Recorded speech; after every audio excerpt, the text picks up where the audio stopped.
자본시장 심층 취재 코너 풍물레이더 시간입니다. 안녕하세요. 이승익 기자를 대신해 오늘 진행을 맡은 아나운서 홍세민입니다. 네, 이번 시간에도 재계와 산업계 소식 전해드리기 위해 스튜데이 한훈식 부국장님 모셨습니다. 어서 오세요. 네, 안녕하세요. 네, 오늘 날씨가 좀 춥던데 네, 괜찮으셨나요, 오실 때? 괜찮습니다. 예. 네, 다행입니다. 예. 그럼 저희 바로 이어서 경제 이슈부터 함께 살펴보도록 하겠습니다. 네. 미국에 페리스 힐튼이 있다면 우리나라에는 대상그룹 3세 경영인 임세령 부회장이 있다는 게 재계 일각과 호사가들의 이야기인데요. 그도 그럴 게 사실 요새 재계와 연예계를 조금 넘나들면서 숱한 화제를 뿌리고 있죠. 예, 맞습니다. 네. 혹시 임세령 대상 부회장이 재계 일각에서 이렇게 페리스 힐튼이라는 명칭으로 불리는 이유가 뭘까요? 먼저 그 페리스 힐튼에 대해서 잠깐 좀 설명드리겠습니다. 페리스 힐튼은 미국의 호텔 가문 힐튼가의 상속자입니다. 네. 힐튼 호텔은 전 세계 글로벌 호텔 중의 하나입니다. 전 세계 100여 개 국가에서 한 4,100개의 호텔 체인을 운영하고 있습니다. 서울에도 이게 여의도에 있는 콘네트 호텔, 그 힐튼에서 운영하는 겁니다. 지금 페리스 힐튼의 정조 할아버지가 콘네트 힐튼입니다. 그 이름을 딴 호텔입니다. 콘네트 호텔. 예. 사실 그 페리스 힐튼 같은 경우가 상속자이고 또 자신의 이름을 딴, 자신의 브랜드를 딴 패션 사업이라든지 관련 사업을 벌이고 있습니다. 글로벌 무대에서 연간 한 수천억 정도의 돈을 벌어들이고 있습니다. 그럼에도 또 다른 한편으로는 헐리우드 스타들과 어울리는 때로는 기행이라든지 그런 걸 또 벌이고 있습니다. 네. 그래서 좀 전 세계에서 잘 알려진 그런 사람입니다. 네, 이렇게 유명한 페리스 힐튼과 닮았다고 말씀해 주셨는데 임세령 부회장은 올해 3월에 또 대상그룹 지주사인 대상홀딩스 등기이사로 선임된 데 이어서 또 부회장 승진까지 했잖아요. 네, 이에 대해서는 좀 이야기해 주실 게 있을까요? 네, 조금 먼저 임세령 부회장에 대해서 조금 말씀드리겠습니다. 사실 임세령 부회장 같은 경우가 삼성 이재용 부회장과 지난 1998년에 결혼했다가 11년 만에 이혼을 했습니다. 그 이후로 뭐 좀 이렇게 한국 내에 있던 그런 연예계 스타들과 어울리면서 어떤 한국에서 했던 그런 셀럽종의 하나로 이렇게 이야기되고 있습니다. 네. 저 최근에 접한 기사가 바로 이정재 씨랑 그 한 시상식이었나요? 이렇게 허리를 감싼 사진도 맞습니다. 저는 봤거든요. 지난주 LA에서 열린 그 영화제 관련 행사입니다. 라크마라는 행사인데 거의 매년 임세령 부회장과 이정재 씨가 그 행사에 참여했었습니다. 그런데 이번에 그 사진을 보니까 허리를 감싼 그런 사진이 있더라고요. 그러면 향후 대상그룹의 후계 구도에 대해서 설명해 주실 수 있을까요? 네. 원래 임세령 씨 같은 경우는 삼성가로 시집을 가면서 경영 후계에서 조금 멀어졌었습니다. 그러다가 이재용 회장과 이혼 후 다시 이렇게 대상가에 들어오면서 지금 대상 쪽에서 일을 하고 있습니다. 지금 부회장 직함으로 마케팅 그리고 그룹 전반의 일을 좀 보고 있습니다. 본격적인 좀 자매 경영의 시작이라고도 일각에선 이야기하는데 혹시 이렇게 두 자매 간의 경영권 분쟁 같은 게 예견되어 있진 않나요? 지금 같은 경우가 원래는 아까도 제가 지적했듯이 경영권 대상그룹 같은 경우에는 임창호 회장의 아들이 없습니다.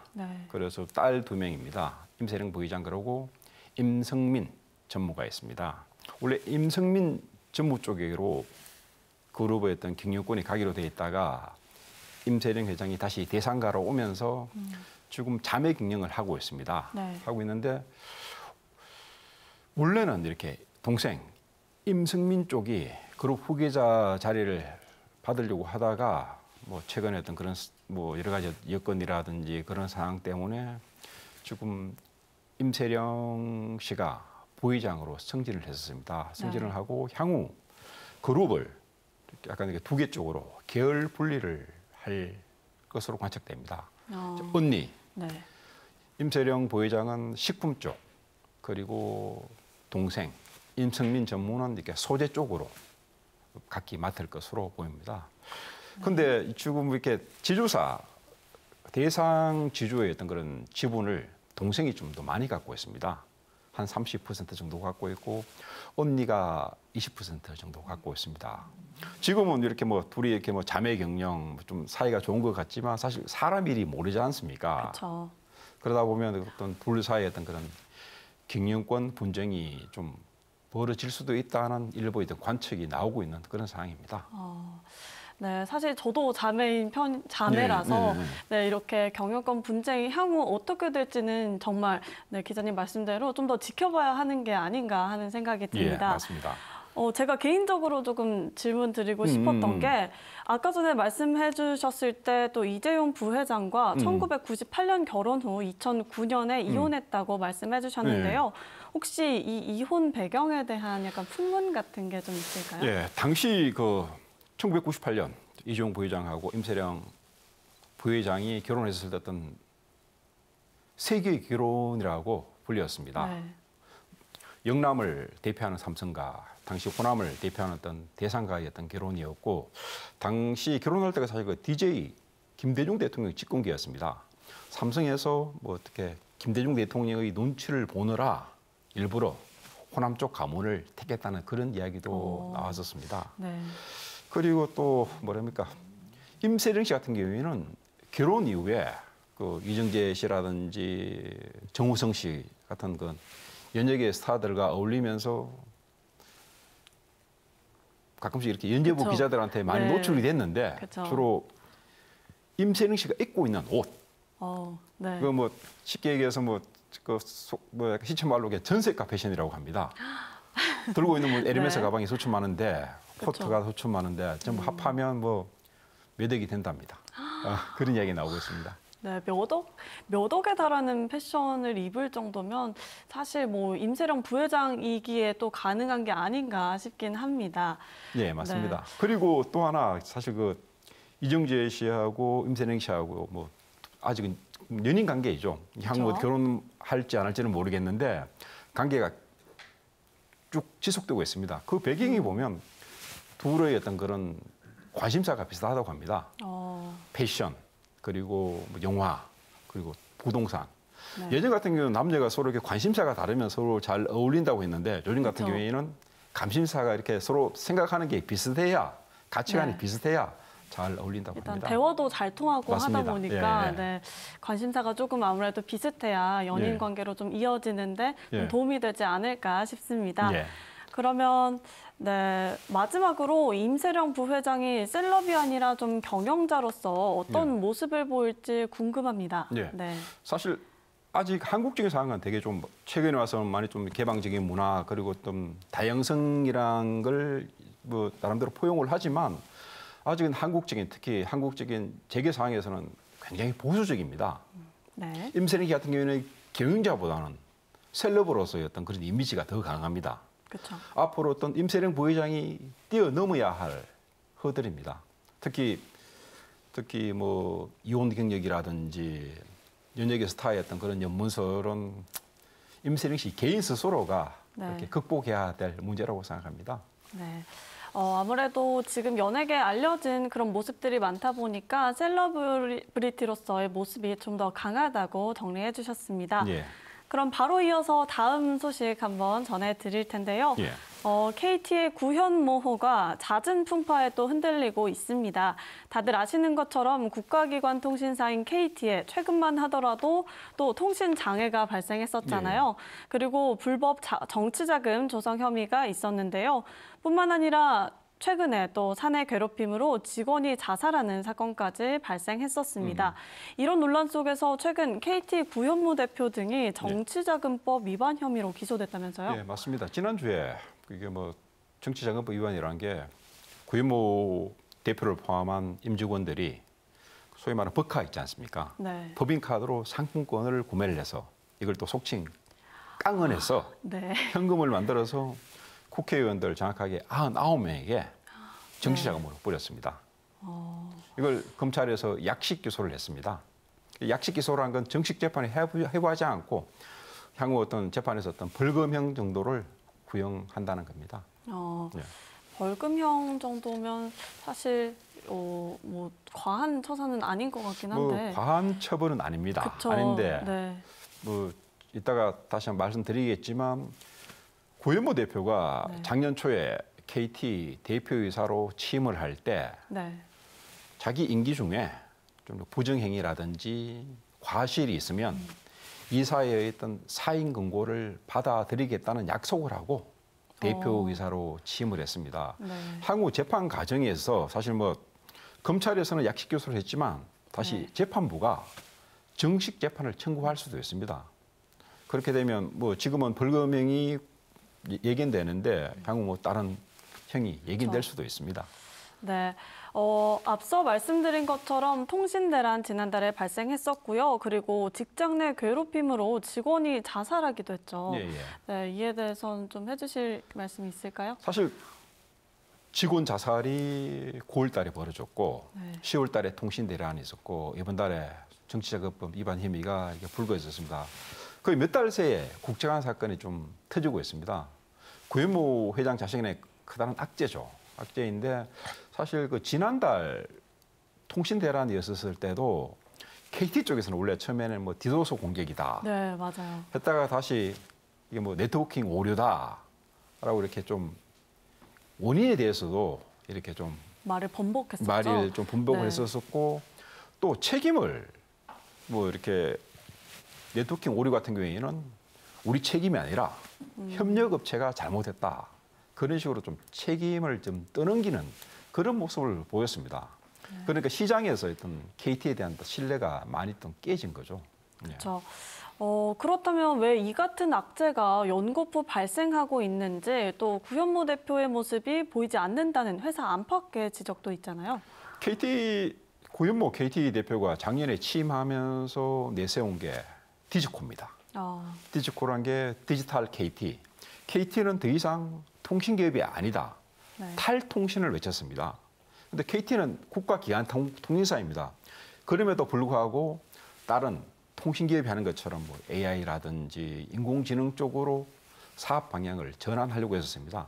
그러다 보니까 설비 투자액이 많이 줄어들었습니다. 네. 그 과정에서 최근에 어떤 통신 대란도 발생했고 나머지 뭐 어떤 직원들의 어떤 괴롭힘으로 자살한다든지 그리고 정치자금법 위반 그런 사건이 이제 불거졌습니다. 예. 네. 앞서 말씀해 주신 것처럼 구현모 대표가 이런 일련의 사건의 책임을 떠안고 사임할 수도 있다는 일각의 관측도 보이고 있죠. 예, 맞습니다. 뭐 아까 제가 말씀드렸듯이 상황이 계속 이렇게 안 좋고 또 KT의 경영 실적도 다른 뭐 SKT라든지 LG 플러스에 비해서는 안 좋습니다. 그러다 보니까 만약 이사회에서 구현모 대표한테 사임하라는 그런 공고도 내릴 수 있습니다. 물론 가능성은 그래 크지 않습니다. 그럴 경우 구현모 대표가 임기를 마치지 못하고 낭마할 가능성도 있습니다. 네. 이렇게 KT에 일어난 악재들에 대해서 한번 살펴봤습니다. 네, 오늘도 재계와 산업계 소식 전해주신 스투데이 한훈식 부국장님 고생 많으셨습니다. 고맙습니다.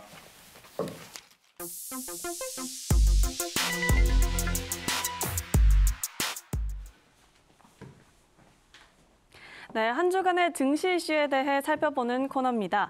이번에는 스투데이의 김필주 기자 나오셨습니다. 안녕하세요. 네, 안녕하세요. 네, 그럼 바로 이어서 이야기 나눠볼 텐데요. SK케미칼 얘기 한번 해볼게요. SK케미칼이 유틸리티 공급 사업 부문을 물적 분할해서 내달 1일 SK 멀티 유틸리티가 공식 출범한다는 소식입니다. 하지만 지난달 25일 임시 주총에서 물적 분할을 발표한 이후 지속적으로 주가가 내림세로 쭉 떨어져서 반등할 기미가 보이지 않고 있다고 합니다. 이 때문에 주주들의 속은 새카맣게 타들어가고 있는데요. 그럼 이렇게 SK케미칼의 물적 분할로 어떤 회사가 출범하게 되는 걸까요? 예, SK케미칼이 말씀하신 대로 이 유틸리티 공급 사업 부문을 이 물적 분할하기로 밝혔습니다. 내달 1일에 이제 분할을 할 예정이고요. 이 새로 출범하는 SK 멀티 유틸리티는 이제 가칭입니다. 근데 이 회사의 명칭은 아직 정해지지 않았지만 이 회사는 기존의 석탄 발전 보일러로 이제 생산 판매하던 이 스팀과 전기를 액화 천연가스인 이 LNG를 통해서 열병합 발전 방식으로 이제 생산한다라는 계획인데요. 이는 국내 산업단지 집단 에너지 사업자 중에서 유일하게 이 연료를 석탄에서 LNG로 전환하는 첫 사례가 될 예정입니다. SK 멀티 유틸리티는 LNG 전환을 통해서 대기 환경을 개선하고 이 환경 오염을 좀 더 줄이는 데 앞장서고자 한다고 하는데요. 이 신설되는 LNG 열병합 발전소는 약 300메가와트급 규모로 내년 착공에 들어가서 2024년에 완공을 할 예정입니다. 네, 그렇다면 좀 이번 물적 분할이 이루어졌을 때 좀 주주들이 좀 찬성을 해줘야 이게 가능했을 텐데 네. 얼마나 찬성을 한 거죠? 예, 기업 분할은 이제 전체 발행 주식의 3분의 1 이상 그리고 주창에 참석한 주주의 3분의 2 이상이 참석을 해야 이게 가능한데요. 이날 SK케미칼의 주총에는 이제 전체 주식의 59.3%를 보유한 주주가 참석을 했고요. 네. 이때 약 33%의 찬성률이 나왔습니다. 그리고 특히 의결에 참여한 이 외국인 주주는 전원 모두 100% 참여를 하면서 이 물적 분할이 통과가 된 것입니다. 네, 이렇게 주주들은 좀 찬성을 높게 한 것으로 드러났는데 반면 소액 주주들은 이에 대해서 시위를 좀 벌였다면서요? 예. 반면에 소액 주주들은 이제 좀 반대하는 분위기입니다. 이 그림에서 보시는 것처럼 SK케미칼 소액주주연대는 서울 여의도 국회의사당 정문 앞에서 시위를 벌이면서 SK 멀티 유틸리티 물적 분할을 반대를 했습니다. 이들은 SK케미칼에서 앞서 분사한 SK 바이오사이언스 지분 일부를 매각해서 특별 배당해 줄 것과 SK 모틸리티 유틸리티 이 물적 분할 철회를 해달라고 요구를 하고 있는 상황입니다. 네. 그러면 이렇게 반대 시위 집단 행동이 나온 이유가 따로 있을까요? 네, 결국에는 주가가 하락했기 때문입니다. 그림에서 보시는 것처럼 이 소액 주주들이 집단 행동을 할 때는 이 SK케미칼의 주가 하락이 원인이었습니다. 소액 주주들은 과거에도 이 SK케미칼이 알짜 사업 부문인 SK 바이오사이언스를 떼어낸 이후에 주가가 저평가되었다고 주장을 했는데요. 심지어 이 SK케미칼이 SK 바이오사이언스의 물적 최대 주주임에도 불구하고 효과를 보지 못하고 있다는 입장입니다. 이 바이오 사업 부분을 따로 떼냈는데 이제 SK 바이오사이언스의 시가총액은 오늘 아침 제가 확인해 보니까 약 16조 원인데 SK케미칼은 2조밖에 되지 않습니다. 네. 오히려 최대 주주이지만 그 시가총액이 적다 보니까 이 SK케미칼 이 소액 주주들은 차라리 이 바이오사이언스가 있던 게 더 좋았다라고 하면서 지금 현재 진행되는 이 물적 분할도 반대를 하고 있는 상황입니다. 네, 그러면 이렇게 조금 화가 난 소액 주주들을 위해서 SK케미칼에서 조금 취한 조치 같은 게 있을 것 같은데. 네, SK 멀티 유틸리티 분할이 공시된 후에 SK케미칼 주가는 하루에 10%가 급락을 했습니다. 이 때문에 이제 그 개미 투자자들이 많은 손실을 입으면서 회사에서는 이들을 손실을 보전하기 위해서 최대한 이 주주 친화 정책을 썼습니다. 바로 무상증자 계획을 발표를 했는데요. 한 주당 0.5조를 배당하는 이 무상증자를 계획하면서 무상증자를 통해서 이 주주 친화 정책을 펼쳤습니다. 이 무상증자는 기존 주주에게 이제 돈을 받지 않고 공짜로 무상으로 주식을 주는 내용입니다. 그러니까 내가 주식이 만약 10주가 있다 그러면 5주를 받게 되는 거죠. 그러면 그 5주에 해당하는 이 돈이 생기는 거기 때문에 주주 친화 정책의 대표적인 예로 현재 기업들에서 많이 사용하고 있는 방법입니다.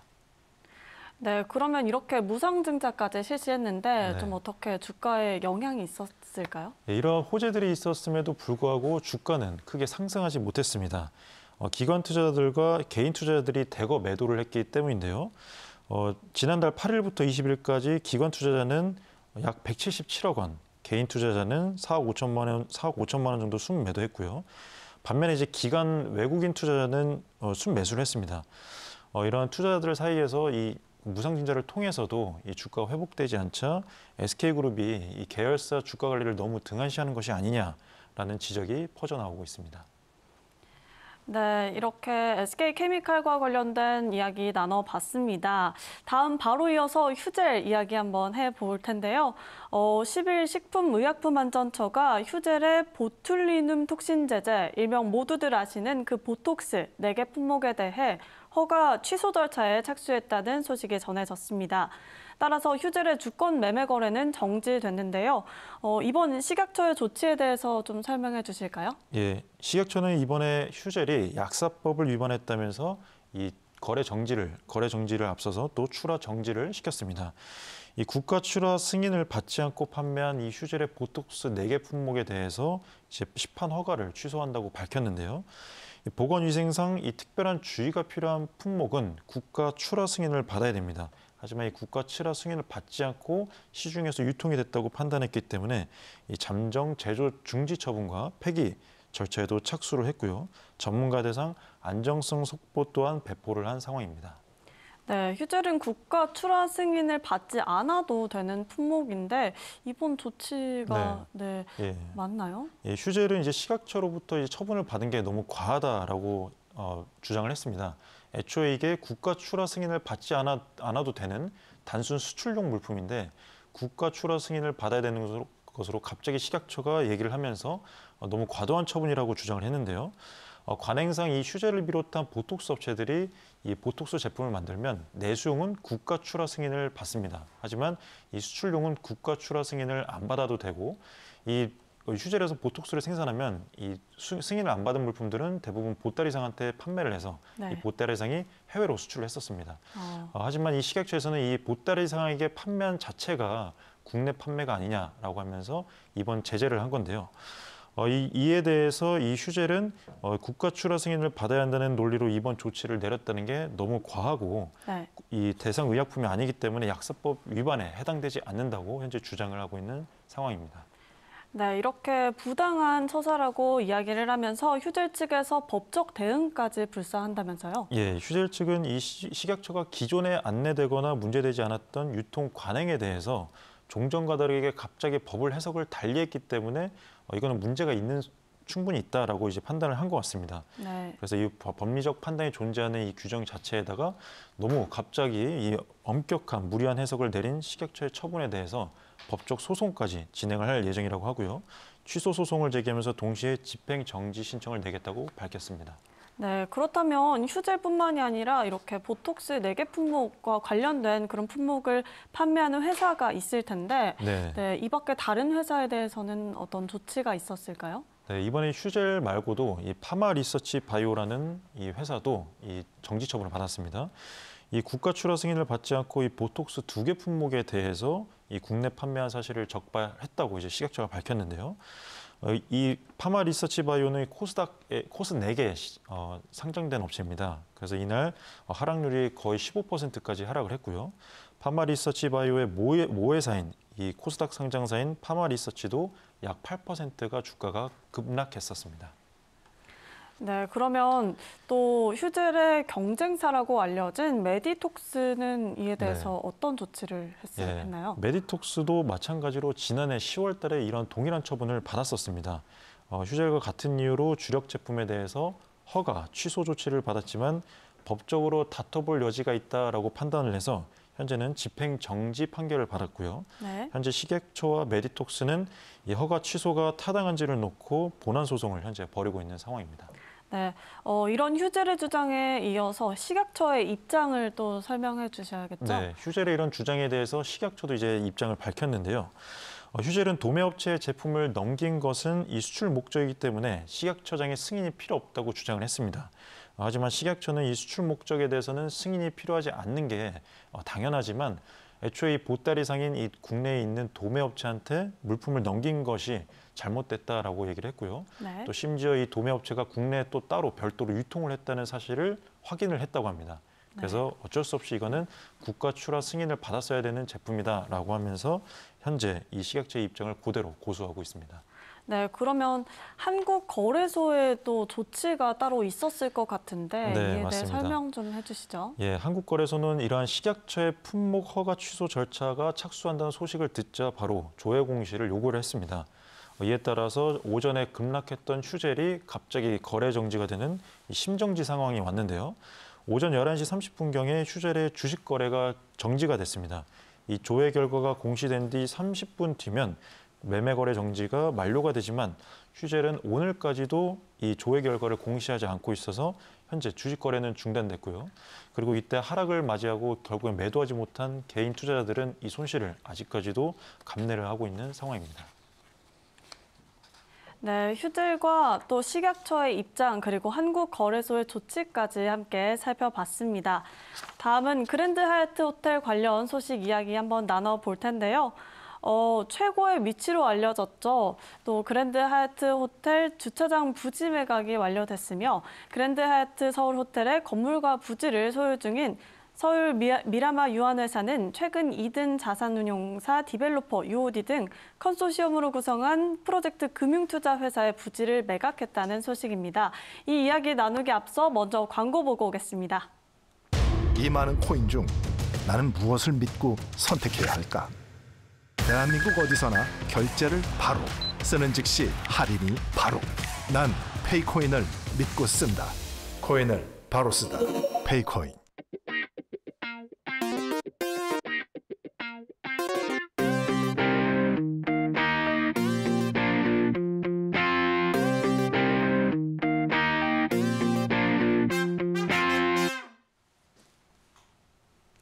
네, 그랜드 하얏트 호텔 주차장 부지 매각 소식 이야기 나눠볼 텐데요.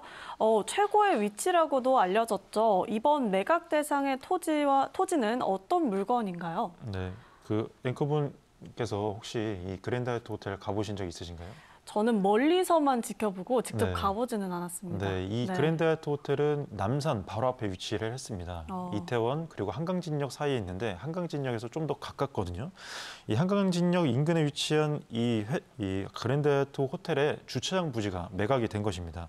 뒤쪽으로는 남산이 안고 있고 앞에는 한강이 있기 때문에 이 배산 임수가 아주 좋은 위치로 알려져 있고 이 땅 근처에는 많은 이 재계의 많은 CEO들이 살고 있는데요.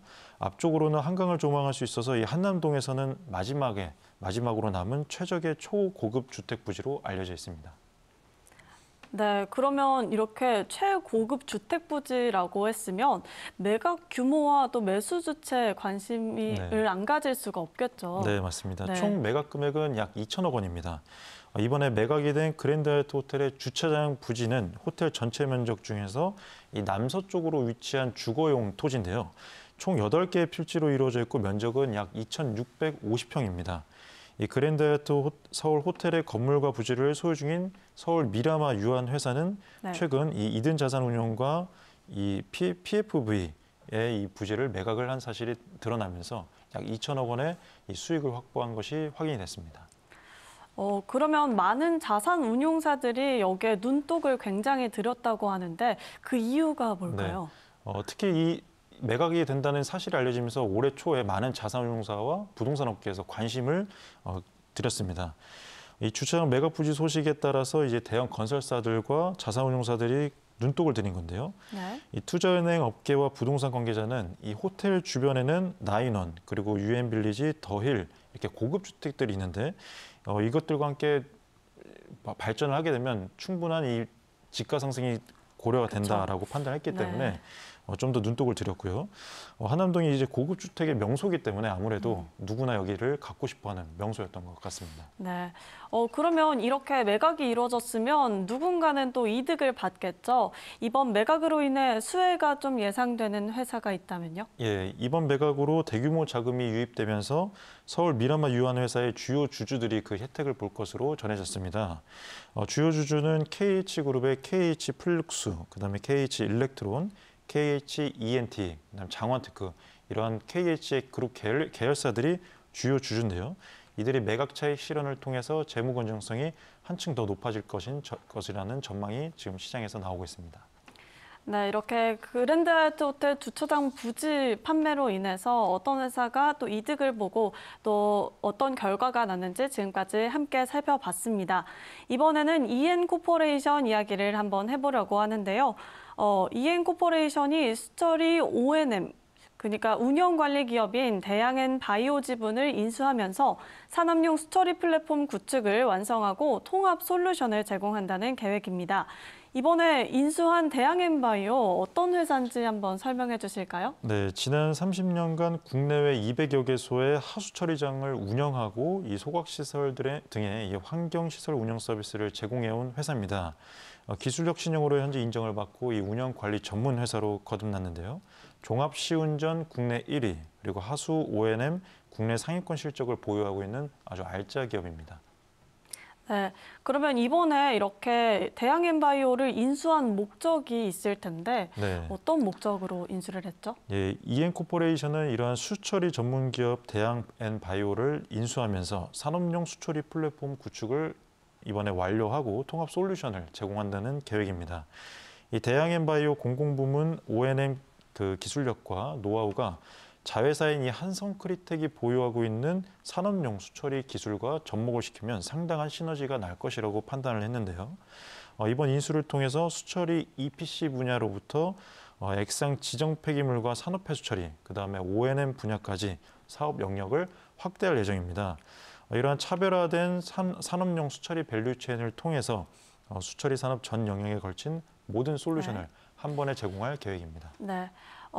그러면 EN코퍼레이션이 그동안 이 대양엔바이오 이외에도 좀 다양한 회사를 인수했다고 하는데 어떤 회사들이 있나요? 예, EN코퍼레이션은 현재 이 친환경 기업으로 탈피하면서 이러한 폐기물 처리를 기본적으로 잘하는 회사들을 계속 인수를 해왔습니다. 올해 3월부터 계속 인수를 해왔는데요. 산업용 수처리 EPC 전문 기업인 한성크리텍의 지분 인수를 시작해서 액상 지정 폐기물 및 산업폐수 처리 기업인 인바이오텍 당진사업장과 EN케미칼 당진사업장을 연이어 인수를 했습니다. 이렇게 인수를 하면서 진정한 이 산업용 수처리, 폐기물 처리를 할 수 있는 기업으로 거듭날 계획입니다. 네, 또 EN코퍼레이션이 올해 책임 경영 또 주주 친화 정책을 펼쳤다고 알려졌는데 이건 어떤 내용이죠? 예, 지난 7월에 EN코퍼레이션 따르면 이 최대 주주인 JSI 컴퍼니가 특별 관계자인 JSI 글로벌의 콜옵션 행사를 통해서 주식을 매수를 했습니다. 즉, 이 최대 주주가 자기가 좀 더 이 회사의 미래 가능성을 보고 다른 주식까지 사온 거죠. 이 전환 가능 주식 수가 10억 정도 되는데 이를 전환을 하게 되면 최대 주주가 보유한 지분율이 32%에서 32.6%로 올라가게 됩니다. 네. 이렇게 지분율을 올림으로써 본격적으로 책임 경영을 강화한다는 얘기고요. 또한 지난 8월에는 1:1 무상증자를 진행을 했습니다. 주주들에게도 이 주식을 무상으로 제공하면서 주주 친화 정책을 대표적으로 실현시키고 있는 기업으로 꼽히고 있습니다. 네, 지금까지 EN코퍼레이션이 대양엔바이오 인수했다는 소식 전해드렸는데요. 지금까지 증시 핫 이슈 소식 전해주신 김필주 기자 고생 많으셨습니다. 네, 감사합니다.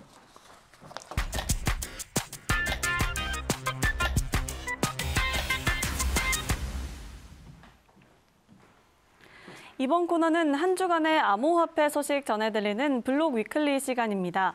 오늘도 스튜디오에 김형석 전문위원 나와 계십니다. 안녕하세요. 안녕하세요. 네, 바로 한번 시작을 해볼 텐데요.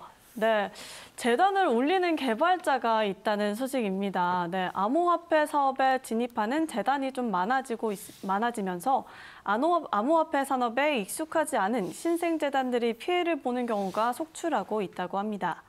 최근에 또 외주 개발자 혹은 내부 개발자의 업무를 맡겼다가 해킹 또는 횡령뿐만 아니라 각종 사기에까지 연루되면서 재단 관계자가 피해를 보는 경우가 많다고 하는데요. 실제로 이런 재단은 도대체 어떻게 운영을 하고 있길래 이런 개발자로부터 피해를 받고 있는 거죠? 사실 이 재단이라고 하면은 그 역할이 플랫폼을 또 개발을 하고 원활한 사업을 진행을 하는 게 가장 큰 역할이자 책임입니다. 그렇기 때문에 또 암호화폐 시장에서는 재단이 필수적으로 갖춰야 되는 게 플랫폼이고요. 그 플랫폼을 개발을 하기 위해서는 개발자의 역할이 굉장히 중요하다고 할 수 있겠죠. 근데 지금 우리나라에서 특히 암호화폐 혹은 블록체인 관련해가지고 이 개발자를 구하는 일이 굉장히 어렵게 됐습니다. 보통 뭐 중국이나 일본 이런 곳으로도 개발자들이 많이 떠나고 있는 상황이고요. 그러니까 현재 한국에서는 개발자를 구하겠다라고 하면 시간도 굉장히 많이 걸리고 또 그 임금 문제도 상당히 높게 책정이 되고 있기 때문에 당연히 희소성이 지금 있는 직업군이기 때문에 뭐 당연한 일이긴 합니다만 재단 입장에서는 굉장히 좀 어렵다라는 얘기가 될 수 있겠죠. 물론 사업성이 굉장히 뛰어나고 그러한 재단이라고 한다면 그 정도 비용이 충당이 될 수도 있겠지만 네. 이제 비용뿐만의 문제가 아니라 사람이 없다. 그게 제일 큰 문제입니다. 그렇다면 이렇게 피해를 받고 있는 사례가 있다면 좀 어떤 것이 있는지 이야기해 주실 수 있을까요? 실제로 개발자가 단독으로 뭐 범행을 저지르는 경우도 있고요. 네. 최근에는 모 재단에서 개발자 혹은 이 운영 관리하는 직원이 재단의 금액을 이더리움을 편취를 한 사건이 있었습니다. 네. 그래서 그 사건은 지금 모 거래소, 포블게이트 거래소예요. 포블게이트하고 재단 그리고 경찰이 같이 협조를 해서 네. 지금 범인을 뭐 쫓고 있는 상황이고요. 이때 편취한 금액이 900이더리움입니다. 네. 시가로 약 50억 상당이 되는 금액이에요. 근데 이 900이더리움도 처음에는 한 1,700이더리움 정도 편취를 했다가 네. 900이더리움을 출금을 해가고 아무래도 이제 그 재단 내부자였기 때문에 그 부분도 좀 가능했겠죠. 네. 그리고 나머지 금액을 현재 포블게이트에서 묶어놓고 있는 상황입니다. 그러면 이런 좀 각종 범죄로부터 좀 피해 금액을 다시 보상받을 수 있는 방안이 또 따로 마련되어 있는 건가요? 사실 그 피해 금액을 보상받는다는 것 자체가 쉬운 일은 아닙니다. 일단은 관련 법안 자체도 굉장히 좀 애매한 구석이 있고요. 그렇기 때문에 뭐 사기 이런 혐의로 구속을 하거나 네. 법적 책임을 물을 수 있는 그런 법적 근거가 크게 마련이 돼 있지는 않은 상황이었어요. 네. 다만 해외로 뭐 도주를 한 경우라든지 아니면 우리나라에서 정상적으로 활동을 하고 있는 경우라고 하면은 이렇게 해서 뭐 개발자 혹은 재단의 내부자가 금액을 편취하고 뭐 횡령이라든지 이런 사건에 대해서는 거의 대다수가 검거가 되고 있습니다. 네. 그렇기 때문에 금액을 돌려받을 수 있는 가능성 또한 존재하고 있는 상황이고요. 네. 그나마 좀 돌려받을 수 있는 가능성이 있다고 하니까 다행인데, 예. 그러면 이런 재단의 피해뿐만 아니라 투자자에 대한 피해도 조금 우려되는 상황이잖아요. 예. 투자자한테도 어떤 영향 같은 게 있을까요? 굉장히 여러모로 영향이 많이 갑니다. 아. 우선은 금액을 편취당하게 되고 해당 금액이 분실 혹은 뭐 횡령이 됐다라고 한 경우에는 직접적으로 재단의 운영에 있어서 타격이 굉장히 큰 사안이 네. 되는 거죠. 재단이 운영을 원만하게 하지 못하게 된다라고 하면 그 재단에서 발행한 암호화폐 혹은 플랫폼에 투자한 회원들 같은 경우에는 그 금액을 온전히 보전받지 못할 가능성이 상당히 높아진다라는 우려가 있는 겁니다. 개발자뿐만 아니라 또 검증되지 않은 대행 업체들로 인해 피해를 보는 경우도 있다고 합니다. 또 특히 상장을 빌미로 무려 금액을 요구하면서 원활한 상장도 이루어지지 않고 있다고 하는데요. 이렇게 상장을 대가로 좀 금액을 요구하는 브로커들 실제로 존재하는 얘기인가요? 이 브로커 관련한 이야기는 사실 뭐 지난번 방송에서도 네. 수차례 좀 얘기를 하기는 했어요. 이 브로커 같은 상장, 재단에 접근해서 암호화폐 거래소에 상장을 시켜줄 테니 나에게 얼마간의 금액을 다오. 그럼 내가 이 금액을 온전히 거래소에 전달을 해서 상장을 시켜주겠다. 사실 재단 입장에서는 가장 필요로 하는 게 이 상장이 되느냐, 그쵸. 되지 않느냐라는 네. 문제이기 때문에 특히 최근에 특근법으로 인해서 우리나라의 거래소 약 250여 개 되는 거래소 중에 4개만이 남고 나머지는 네. 정상적인 영업을 하지 못하는 상황이 됐죠. 그렇기 때문에 대형 거래소, 뭐 빗썸, 업비트, 코인원, 코빗 네. 이런 거래소에 상장을 해주겠다라고 약속을 하는 그런 브로커들이 계속해서 생겨나고 있는 겁니다. 사실은 네. 미리 좀 근절이 되었어야 할 현상이긴 했는데 네. 아무래도 이러한 브로커들의 역할이 재단 혹은 뭐 회원, 투자자 입장에서는 어느 정도 순 기능을 한 부분도 없지 않아 있겠죠. 그렇기 네. 때문에 사라지지 않았던 일이었고 다만 여기서 발생하는 그런 피해들이 굉장히 크기 때문에 문제가 생기는 겁니다. 네. 뭐 투자자가 금액을 투자를 했다. 그래서 그 투자한 금액들이 모여서 재단의 운영비가 되고 뭐 개발비가 되고 네. 이렇게 돼야 되는데 그 중에 굉장히 큰 금액을 거래소에 상장한다라는 이유로 소비를 하게 되는 거죠. 그러면 투자자들에게 가야 할 몫이 못 간다는 얘기이신 거죠? 그렇게 생각을 할 수가 있죠. 애초에 이 금액 자체가 거래소에 상장을 하기 위해서 쓰이면 안 되는 금액입니다. 구조 자체로는. 왜냐하면 암호화폐 거래소에 재단의 암호화폐가 상장이 된다라고 했을 때는 그에 따른 어떤 플랫폼에 대한 평가라든지 네. 재단에 대한 평가, 이런 평가가 우수함으로 나타났을 때 상장이 돼야 되는 부분이거든요. 그래서 거래소 차원에서 암호화폐를 발굴을 하고 상장을 시켜야 되는 사안인데 이 과정을 스킵하고 뭐 금액을 좀 전달해주고 상장을 한다라고 하면 장기적으로 봤을 때 거래소에도 안 좋고 투자자에도 안 좋고 재단에도 안 좋은 상황이 되는 겁니다. 그러면 이렇게 이게 원칙적으로 좀 상장을 대가로 금액을 요구하는 게 허용이 되는 일인가요? 사실 일반적으로 자본시장에서 이런 행위가 굉장히 좀 조심스러운 부분이죠. 분명히 불법적인 면도 있고 그리고 그 금액이 온전히 목적에 맞게 거래소에 전달이 되느냐라고 생각을 했을 때 그렇지가 않는다라는 얘기예요. 특히 뭐 대형 거래소라고 하면 또 그만큼 상장에 드는 비용도 굉장히 높게 책정을 하고 있고 소형 거래소라 하더라도 일단 재단 입장에서는 상장을 하는 것 자체가 굉장히 중요한 상황이기 때문에 금액이 적지 않은 금액이 소비가 된다라는 것입니다. 그럼 이 금액 중에 예를 들어서 당연히 수수료는 있겠죠.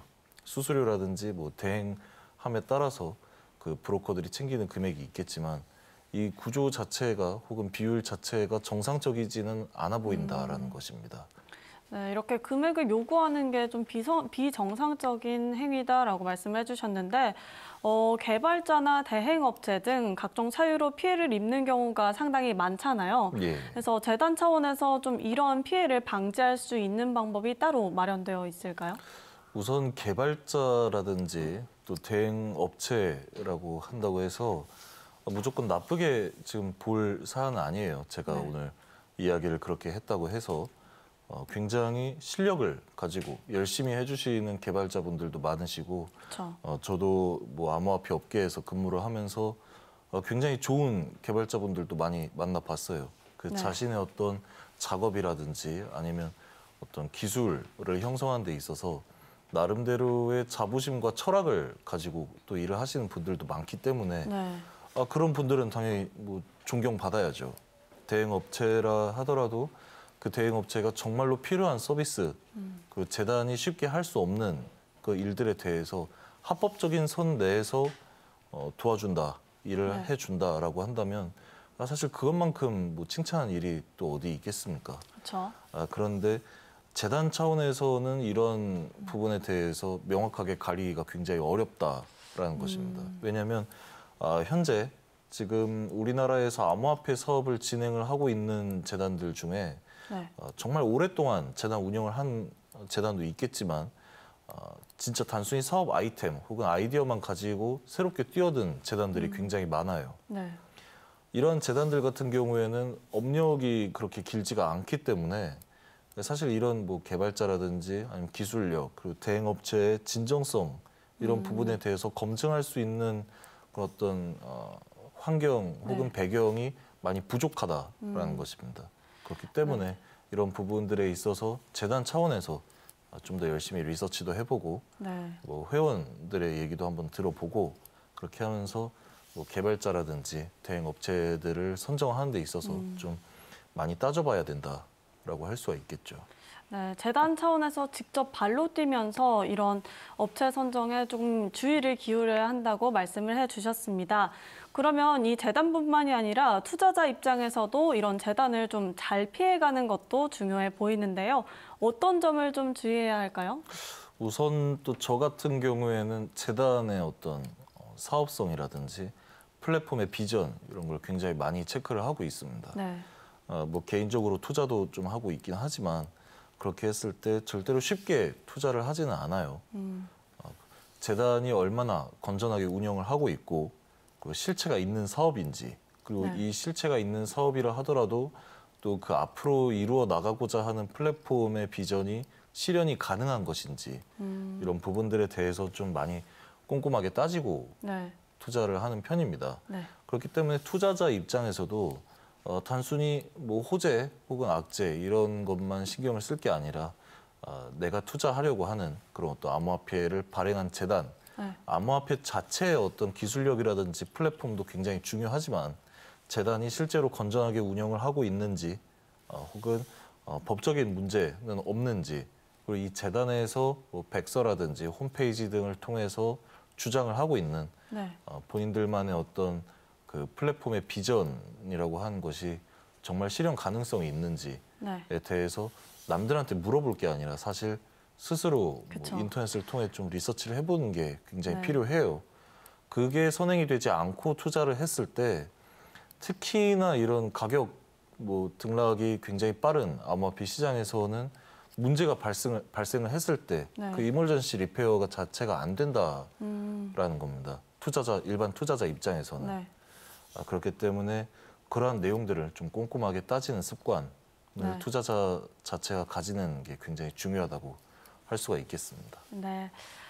종목 선정뿐만 아니라 이러한 재단을 선정하는데도 좀 투자자들이 직접 관심을 가지고 조사해봐야 한다고 말씀해 주셨습니다. 오늘도 암호화폐 관련 소식 전해주신 스투데이 김영석 전문위원 고생 많으셨습니다. 네, 감사합니다. 네. 어제는 또 서울에 첫눈이 내렸습니다. 지난해보다 무려 한 달이 빠른 첫눈이라고 하는데요. 그래서인지 오늘과 내일의 날씨는 무려 영하까지 뚝 떨어진다고 합니다. 옷 잘 챙겨 입으셔야겠습니다. 저희는 다음 시간에 다시 찾아뵙겠습니다. 시청해주신 여러분 고맙습니다.